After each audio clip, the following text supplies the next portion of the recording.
Bismillahir Rahmanir Rahim. Assalamu alaikum, dear students. Today, our topic is how is the Prime Minister appointed? The President appoints the Prime Minister. He invites the leader of the majority party in the Lok Sabha and appoints him the prime minister. सबसे पहले कि prime minister को तकर्रर कैसे किया जाता है, prime minister को कैसे बनाया जाता है, इसका इंतखाब कैसे होता है. तो प्रेसिडेंट जो हैं सदर वजीर आज़म का तकर्रर करते हैं. प्रेसिडेंट वो हैं जो प्राइम मिनिस्टर को मुकर्रर करते हैं, जिसे वो लोकसभा की या लोकसभा में अक्सरियत वाली पार्टी की रहनुमा या जिस पार्टी ने लोकसभा में अक्सरियत हासिल की हो उनको दावत देते हैं और इन्हीं में से वजीर आज़म मुकर्रर करते हैं. तो सबसे पहले हम ये देखेंगे कि मेजॉरिटी पार्टी जो है जिसने इलेक्शन में बढ़ चढ़कर हिस्सा लिया हो और जिसने सीट्स ज़्यादा हासिल की हो उसको प्रेसिडेंट दावत दे के और इसी पार्टी में से एक को प्राइम मिनिस्टर बनाया जाता है. Second part is what do you mean by coalition government. इससे पहले भी आपको याद होगा कि हमने कोलिशन गवर्नमेंट के बारे में पढ़ा था. A coalition government is formed when many small parties or groups in a house agree to join hands on a common platform by sinking their broad differences and form a majority in the house. मतलब मखलूत सरकार, गठजोड़ वाली हुकूमत.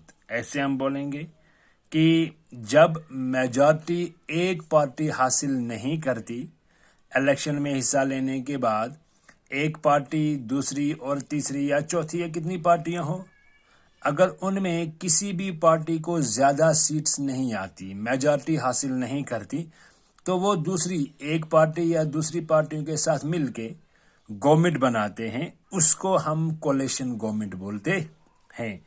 तो मखलूत सरकार जो है वो क्या करती है कि कैसे वजूद में आती है, वो अपने साथ दूसरी पार्टियों को, एक पार्टी दूसरी पार्टी के साथ हाथ मिलाती है और मुश्तरका प्लेटफार्म पर राजी हो जाते हैं कि हमें ये करना है, हमें वो करना है, हमें ऐसे गवर्नमेंट रन करनी है. तो इस तरीके से मुश्तरका तौर पर वो हाथ मिलाते हैं और राजी हो जाते हैं और इससे वो ऐवान जैसे हम बोलेंगे कि लोकसभा में वो अपनी अक्सरियत बनाते हैं, जिस अक्सरियत की वजह से वो अपना एक सीएम चुनते हैं या रिप्रेजेंटेटिव जो है वो चुनते हैं. उसको हम कोलिशन गवर्नमेंट बोलते हैं. कोलिशन गवर्नमेंट हम ऐसे समझेंगे कि उस पार्टी को बोला जाएगा, उस हुकूमत को बोला जाएगा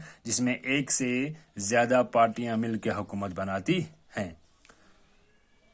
तो third point is who appoints the जज of the supreme court. Supreme court के जज को कौन मुकर्रर करता है. The chief justice of India is appointed by the prime minister in consultation with such judges of the Supreme Court and High Courts as he may deem fit. In the appointment of other judges of the Supreme Court, the Chief Justice of India must be consulted by the Prime Minister. तो chief justice of India को president जो है वो मुंतखब करता है राय लेके किन से, हाई कोर्ट जो सुप्रीम कोर्ट के जो जजेस हैं उनसे رائے لے کے اس کو اپوائنٹ کیا جاتا ہے، اور دوسرے جو ججز ہیں ان کو بھی اپوائنٹ کیا جاتا ہے، مگر کنسلٹ کس سے لی جاتی ہے؟ پریزیڈنٹ سے۔ تو اس کے بعد جو ہمارا فورتھ پوائنٹ ہے، the 3 organs of the government and what are their functions. پہلے بھی یاد ہوگا ہم نے آرگنز کے بارے میں پڑھا تھا، مگر یہاں پہ ان کے کام کیا ہیں، فنکشنز کیا ہیں، وہ بھی ہم بولیں گے یہاں پہ۔ 3 آرگنز جو ہیں وہ یہ ہیں، legislature, executive and judiciary. Functions ان کے کیا ہیں؟ Functions of legislature, the legislature makes laws, alters and amends them and repeals them.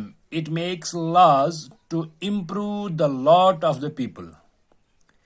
Executive کے کام کیا ہیں؟ The main functions of the executive is to enforce the laws and to run administration of the state.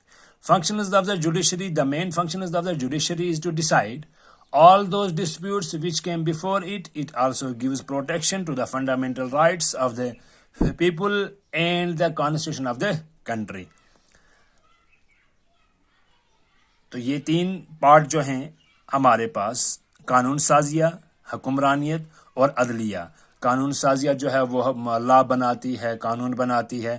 حکمرانیت جو ہے، یہ جو ہم کس کو ایگزیکٹو بولیں گے، وہ لا کو انفورس کرنے میں مدد کرتی ہے، ایڈمنسٹریشن اور اسٹیٹ کے۔ تو جوڈیشری جو ہے، عدلیہ، وہ ڈسپیوٹس کو جو ہے وہ ٹھیک کرنے میں، حل کرنے میں مدد کرتی ہے، چاہے وہ کانسٹیٹیوشن کے ہو یا فنڈامنٹل رائٹس کے ہوں۔ خدا حافظ۔